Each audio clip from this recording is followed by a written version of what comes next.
From the time I was tall enough to stuff my shoes to get on the rides, I have been riding coasters down in Jackson, New Jersey at Six Flags Great Adventure. Now, after finally riding Jersey Devil a couple weeks ago, I'm finally ready to unveil the full list of roller coasters at Great Adventure. And I'll also throw in a few Defunct coasters I was lucky enough to ride. So let's jump in.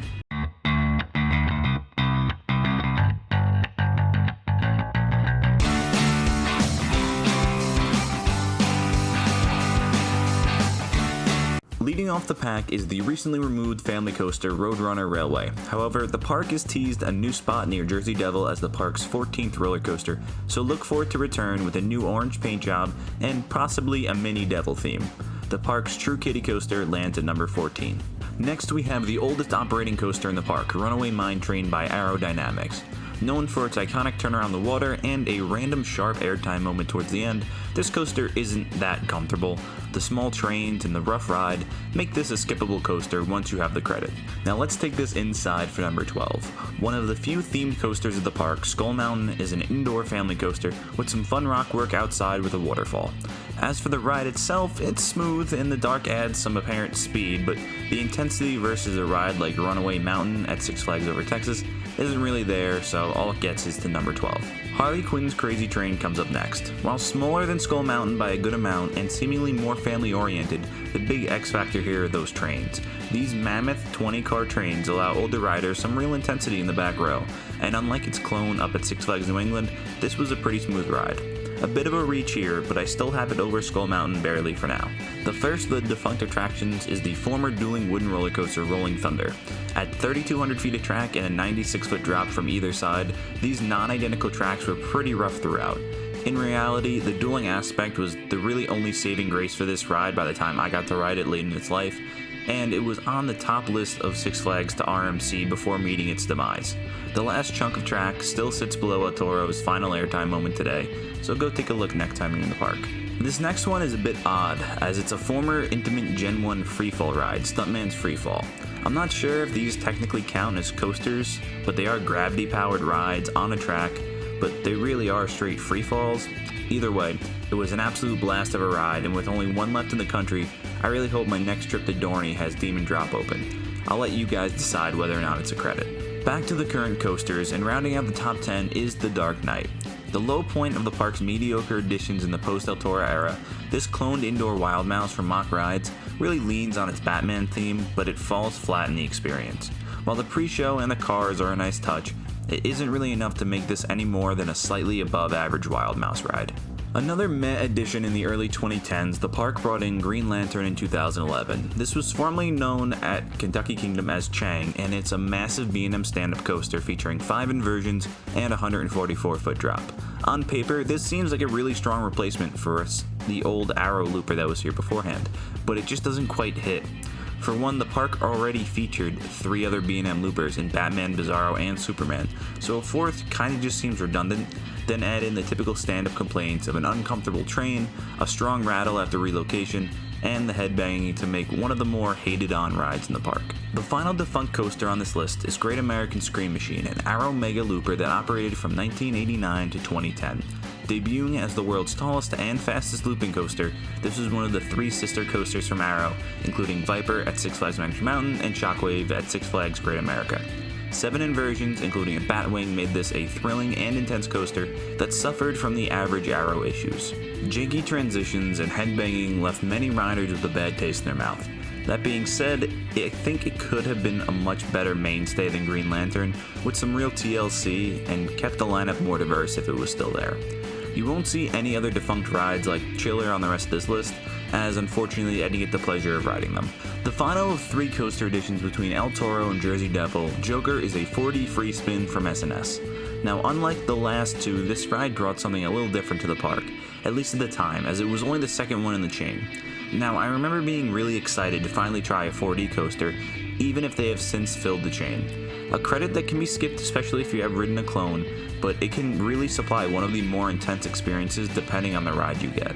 The next set of rides are really a step up here, starting with the world's first B&M floorless coaster in Bizarro.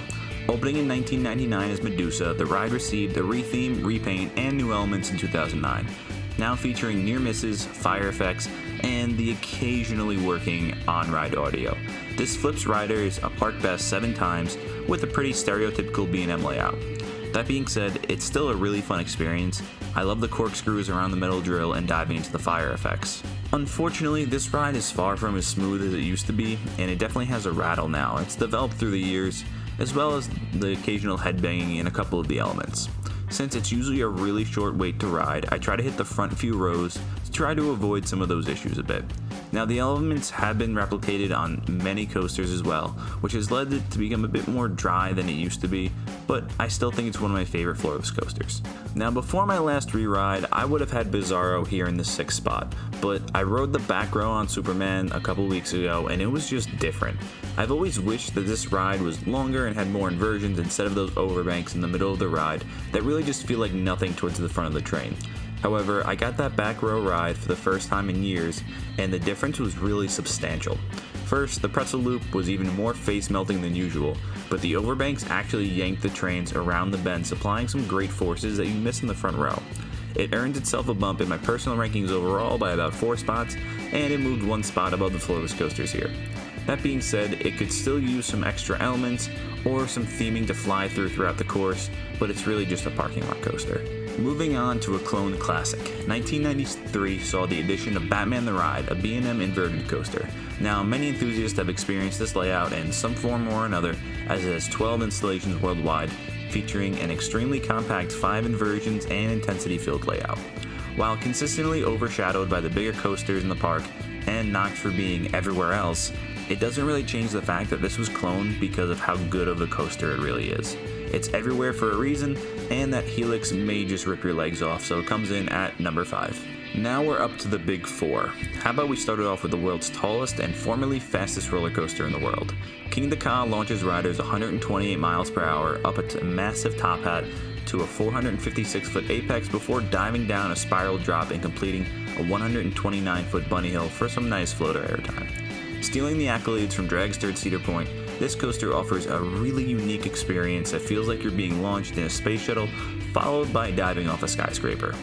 But unfortunately, unlike Dragster, this coaster suffers from hard over-the-shoulder restraints as well as a shakier launch experience. It is easily a must-do for any coaster fan, but between the downtime and the rattle, good luck trying to marathon this beast. And the first ride in my top 20 on this list. It rests at 19 overall as a really short but very fulfilling ride experience. The final B&M comes in at number 3 with Nitro. The 230-foot hypercoaster been scaring kids and adults since 2001, and it features an L-shaped layout into the woods that provides some of the better night rides I've gotten to experience. As with many hypers, this is designed to supply multiple floater airtime experiences, but also has the bonus of an intense helix before the mid-course.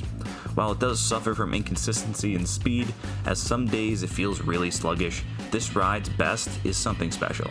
It has the slightest of B&M rattles, but it's nothing that will really cause you any pain, especially in those comfy clamshell restraints that give so much room. A really underrated hypercoaster in my opinion, and an easy number 3. This climbs up to 17th on my overall list. Now, if you saw my Jersey Devil review, then you know this wouldn't top the list, but second place is exactly where I expected this beast to land. The world's largest single rail coaster, RMC provides a front-heavy coaster experience with strong ejector airtime and very entertaining inversions. The Jersey Devil coaster features a drop, a camelback, and a stall as standout elements, and they're really eye-opening through the course, but that second half just doesn't offer as much as you'd like. After the 0G roll, the airtime is pretty limited, and the cutback is the only noteworthy element. The ending row of airtime hills feels sluggish, tacked on with not enough speed, which is very surprising when a Raptor has a trademark of being breakneck paced throughout the entire course. Now, it's not enough to hurt the ride that much, but it doesn't quite hit its potential either. It reaches a solid 9th place on my overall list and 2nd in the park. Well, Intamin's prefabricated wooden roller coaster remains supreme, even after a brand new shiny RMC is built. El Toro is about as well known as they come in the coaster community, so I'll be quick with this one. The same level or more of ejector as Jersey Devil coaster, but with 4 standout moments and a second half that features the same intensity throughout, and a set of twisted S-bends is a very strong pairing.